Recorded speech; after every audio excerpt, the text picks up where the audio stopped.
Here's our Chevrolet in-race leaderboard. Bow ties running in 3 of the top 5 spots at the moment. The Labonte brothers first and second as we come to the restart. Terry and Bobby did not pit under caution. Most of the lead lap cars stayed out this time. Kevin Harvick, who was the leader until the yellow, now back in 21st place on this restart.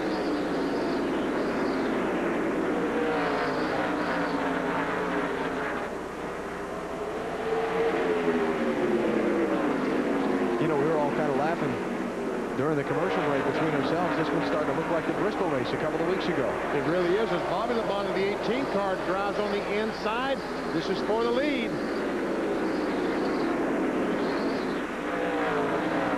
Not quite. Far enough. An inside groove. You just can't get the grip that you need off the corner to drive up alongside that car in front. Bobby Labonte finished second here in the race back in May. Terry Labonte, we've talked about his success at this track already, Bill.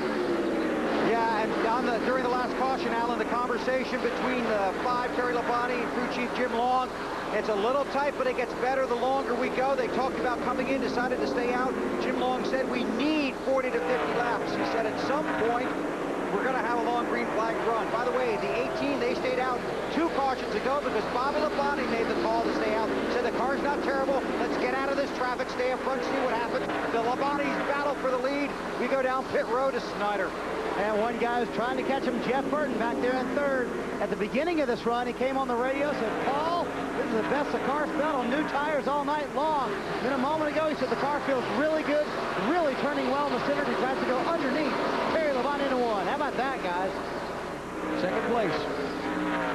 And Dale Jr. lurking right behind him. Oh! Great save, Jeff Burton. Jeff Burton, well, you are the man. That is a great save. And if you notice, Dale Jr. could have passed him there, but he did not mean to get in the 99 car. He backed off, left Jeff Burton catch the car, get back in front of him, kind of like a, sorry about that. Yep. So that was a nice move on Dale Jr.'s part. Regroup and try again. Yeah. We said, ooh. Watch here. Got in the back of Burton. Dale Jr. just checked up, but he could have gassed it right now and went by the 99 car. Because the 99 has lost a tremendous amount of momentum trying to get the car back under control. And you're right, that was a very nice move on Junior's part. Kurt Busch has had all kind of problems since the restart. He's just scrubbed the wall off turn 2. You know, I've been watching 97 car all night, and he has drifted high about 5 times during this race. He gets down in the corner, and the car goes way, way, way up the racetrack in the marbles, and it takes him like 2 laps to get back going again. So I don't know what's going on, but he has been struggling all night. Remember that Kurt was involved in one of those early accidents and has some damage to the nose of his car. Now the other Labonte, Terry, is trying to take the lead away from Bobby.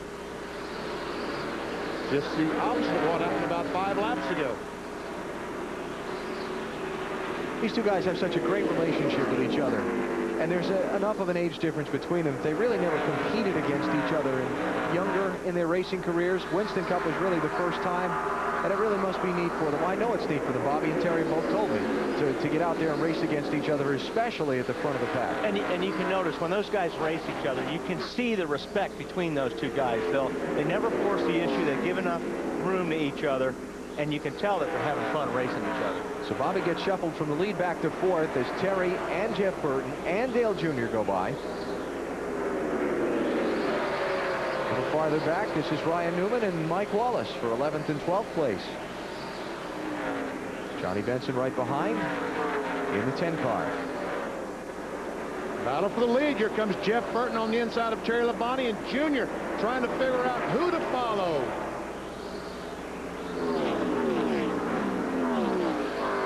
Trying to get around Burton the hard way. And looks like Jeff Burton is going to take the lead. Pressure tires. And we saw Dale Jr. get into Jeff Burton, and we talked about that he didn't mean to do it. Here was his reaction on his team's radio earlier when that happened. Could have given it to him, but I wanted him to know to think about it twice next time.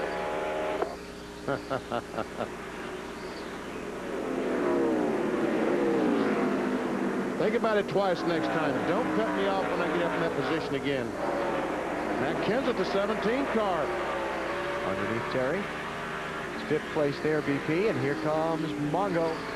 And Spencer. That dog will hunt tonight, won't it? Talking about the 7 car, Spencer. And of course, remember, as they tell us on the onboard camera in his car, they need a sponsor for next year. Dale Jr.'s taking a look. See if he can keep that thing on the bottom in 1 and 2, BP, because he's going to have to be dead even with Burton getting off the corner, I think, in order to have a shot getting in a 3. Nope. Can't do it. Like you said earlier, Wally, that bottom line off of turn 2 is not the fastest way off that corner. You need the whole racetrack. You need to drift up to keep your momentum going. When you're underneath the car, you have to turn the wheel a little bit more. Scrubs a little speed. The car wants to get tight. Wow, Burton bobbled a little bit, getting into 3. That's the second time getting into the corner that Jeff Burton bobbled a little bit. Now it looks like he may have enough. Little slide job here as he moves up the racetrack. Yep. And Dale Jr. goes out in front of the event for the first time tonight. Big roar from the grandstands. 11th different driver to pace the Chevy Rock and Roll 400. Jr. carrying the group stained on board his car, and he's giving him a heck of a ride right now. 164 laps complete at Richmond.